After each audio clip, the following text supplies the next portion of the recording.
Good afternoon po mga ka-farmers.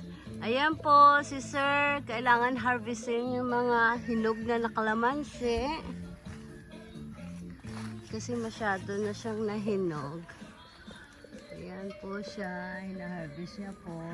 Naka-ladder po siya kasi mataas. So sinisimot namin yung bunga. Kasi ayun, nahihinog na siya. So, gagawin na lang namin, i-juice na lang namin siya. Kasi, hinog na siya.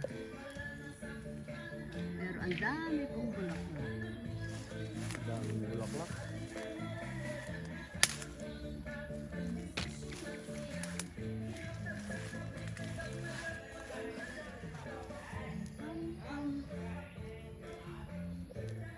Kailangan lahat harvestin na siya. Tapos po, dinidiligan po namin. Ayan. Ang dami pong bunga, oh. Bunga at bulaklak po yan. Ang dami.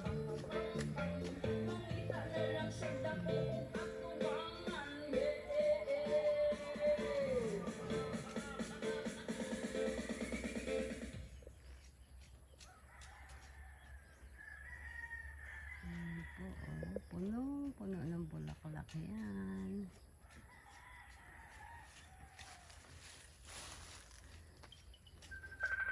Pigbunga sila ngayon, kaya lang kailangan natin sundin ng dilig ang mga puno dahil tuyong tuyo. Yan po. Meron pa naiwan doon sa tuktok. Yan po, yun pala yung farm po namin. Tapos may munting bahay kami doon. Ito po yung daanan namin. Tapos hanggang doon sa dulo.